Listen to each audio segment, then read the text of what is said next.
Welcome back and thanks for tuning in. We have so much to break down and unpack today, folks. And listen up, if you want silver news brought to you on a daily basis, which you should be, especially in today's day and age, you cannot be blindly stacking, then make sure you click subscribe because I will do just that for you.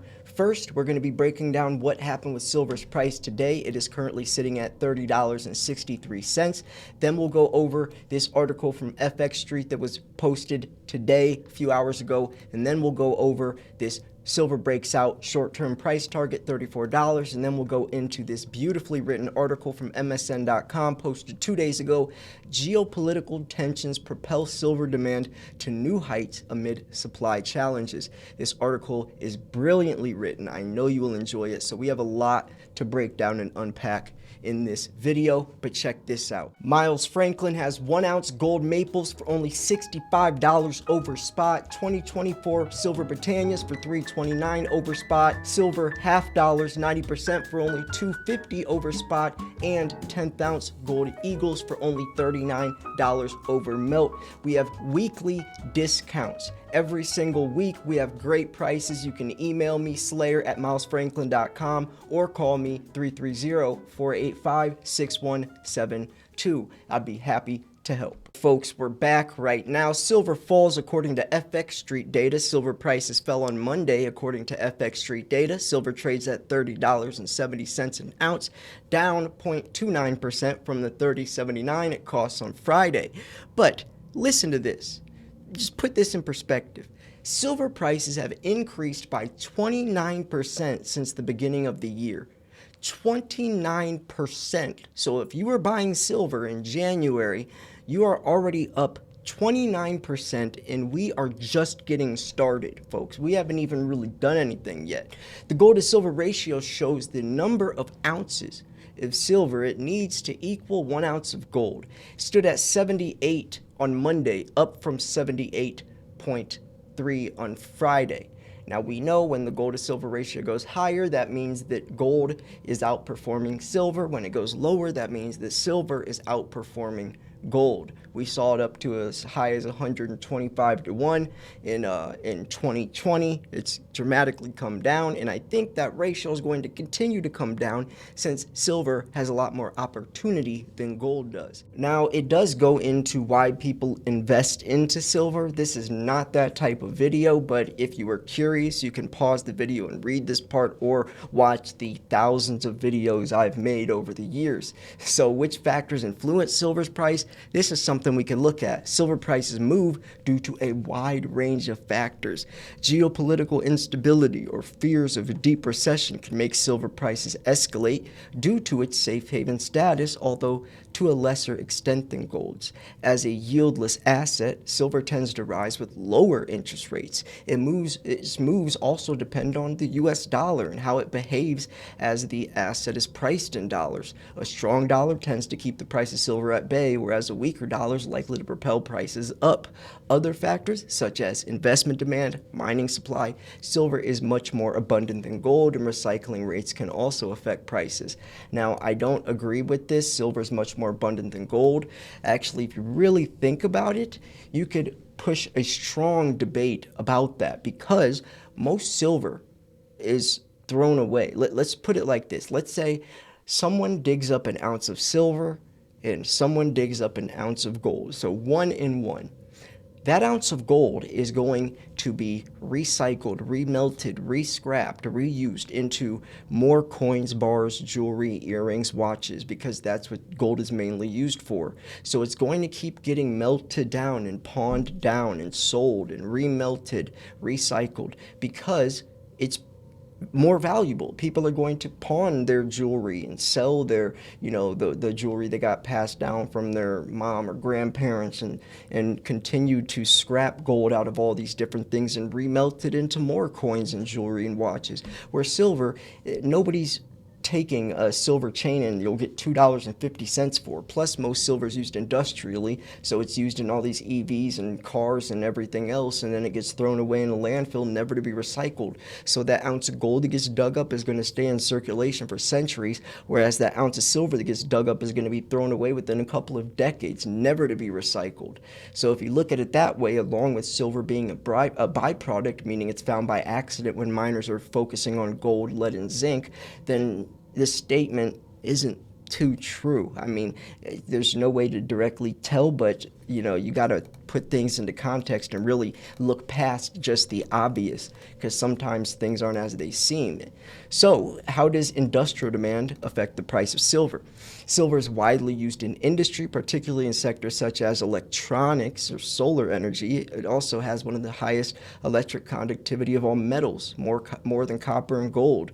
Copper is a close second in terms of electrical conductivity, but the quality is nowhere near, meaning it's actually more costly to use copper or try to replace replace copper with silver. Nothing is going to replace it. Now let's check out this. Silver breaks out. Short-term price outlook, or the target, is $34. This was written yesterday, so keep that in mind. Precious metals continue to show strength, both gold and silver at or near multi-year highs, and the sector may get another bullish boost from silver. It's been in consolidation for over a month before recently breaking above its downtrend line. It then consolidated for a few days before breaking out once more. This is a great sign for gold as well. Gold bulls love it when silver leads. And that is a weird way to think about it. People are so used to silver following gold, but tables have turned plenty of times. So now let's look at this. This is the article I really wanted to break down. I hope you got this far into the video. If you did, pat yourself on the back. You didn't click off the video within 4 minutes thinking that you know it all and you don't need to hear anymore, because this article is a good one. So, New Delhi, India, July 13th, 2 days ago. In a recent report by Metallo Financial Services, the impact of geopolitical tensions on precious metals, particularly silver, has come into sharp focus. Remember, this was written by MSN, by the way. The Silver Institute's forecast indicates that silver demand is expected to grow by about 2% from 2023 to 2024, reaching around 1,219 tons. Now, silver demand is expected to reach 1.4 billion ounces. Last year it was 1.2 billion. They're projecting 1.4 billion with a deficit as high as 250 million ounces in the red. I think 245 million ounces. Last year it was 190 million ounces in the red. So just the last 2 years, we are approaching 500 million ounces in the red. Just the last 2 years. The last 4 years, it's been 770 million ounces in the red, by the way. That's insane. That is insane to think about, especially since the Silver Institute doesn't incorporate military or aerospace, which are actually the biggest sectors beyond solar, which is the documented biggest sector. So these numbers are way, way higher. So industrial demand is projected to hit a record of 710 tons, driven by an 8.5% increase compared to 2023 and a remarkable 40% rise since the global situation. Meanwhile, demand for jewelry and silverware is expected to increase by 4.5%, although net physical photographic demand is anticipated to decline, obviously. On the supply side, total silver supply is expected to decrease about 1%. Last year, it decreased by 2%. They were projecting it to increase by 2% last year, but it actually fell by 2%. Now it's decreasing by 1% again this year. So we have production just falling, diminishing, while demand is skyrocketing. If you don't see that as a problem, then you must be blind, ignorant, dumb, or all of the above, because this is quickly becoming a major problem. And just imagine in the next couple of years how this is going to start affecting big business, big tech, when they realize the severity of it, and when they realize they aren't going to be able to acquire silver as easy as they used to, or that the prices are higher, silver's natural price will start to shine. You can't have something this critical, this useful, this valuable, and the price just be $30. That's not possible. That's a man-made, manipulated price, and it's going to get exposed soon. Mine production is projected to fall 823.5 tons, attributed to ongoing operational challenges that hinder output. The high prices in domestic markets have made recycling less attractive, further constraining supply. As a result, demand for silver is anticipated to outstrip supply for the fourth consecutive year, creating a persistent market deficit that could drive prices upwards. There's so many things working for it. In 2024, silver has shown a remarkable recovery, gaining approximately 30% year to date. Despite fluctuations due to ambiguous natures of the Federal Reserve interest rate policies, the metal is well positioned for the gold to silver race. Now, here's where we get into some interesting stuff. I'm glad that they go into so many different things that are affecting it. Recent data indicates a 70% probability of a rate cut in the upcoming September Fed meeting, which could support precious metals. Investor sentiment remains cautious due to the ongoing geopolitical events and weak economic indicators from the U.S., further supporting silver prices. Domestic imports have surged by approximately 4,000 tons, while modest exchange-traded funds, or ETF flows, and speculative buying are providing additional price support. The report highlights how ongoing conflicts and economic uncertainty, notably since the Russian invasion of Ukraine in 2022, have increased risk premiums in financial markets, making safe haven assets more appealing to investors, and that is only going to continue.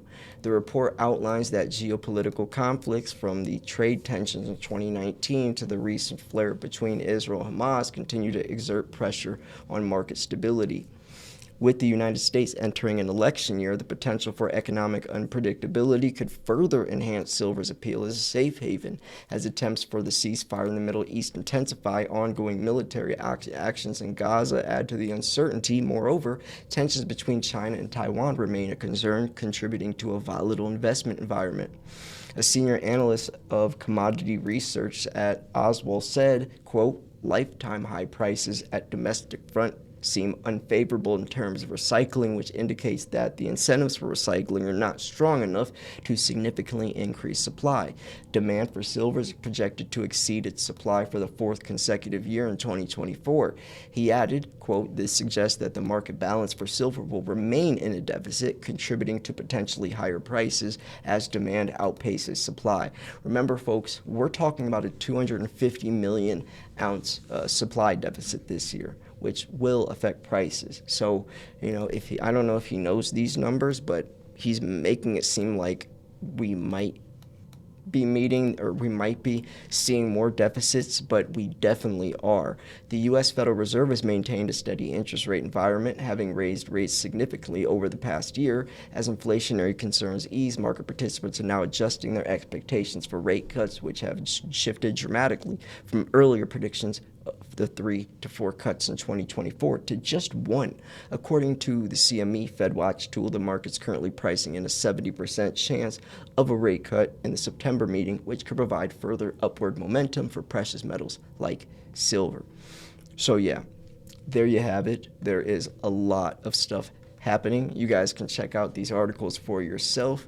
But just to recap a little bit, remember, folks, right now silver is sitting at $30.69. We have a price target of $34, which would be huge. If we go to 34, it would probably move to 40 pretty quickly, because we would be well past 12-year highs on the way to $50 from 2011, and times would be extremely interesting then. If you want to become a part of the Secret Silver Society, which is a membership forum, a board where each member gets a raffle ticket to win silver every single month, Basic members get 1 raffle ticket per monthly drawing, which the first drawing is July 31st. Elite members get 2 raffle tickets, so every month, just being a member and hanging out in the membership discussion board where we talk about all types of stuff. You get to meet everyone. It's more personal, individualized. We get to talk about silver miners and the best types of silver to buy and politics and all of that jazz. And also potentially winning silver every single month, and there's only like 20 members, so your odds are a lot higher of winning than, let's say, one of my main channel giveaways where thousands are entering. So it's a realistic way to win silver, have fun, meet people, and and have like Patreon only videos stuff and support the channel. So if you guys wanted to do that, patreon.com/silverslayer. I'll link the description, or I'll link the link in the description if you guys want to check it out. And also remember, if you wanted to purchase silver, we have tons of deals right now. And others, email me, slayer@milesfranklin.com, or you can call me. So anyways, I'm going to wrap this video up here, folks. I hope you enjoyed it. If you did, make sure to like the video, leave a comment, subscribe, and share it. Thanks for tuning in. This was Silver Slayer. I will see you guys tomorrow. Peace.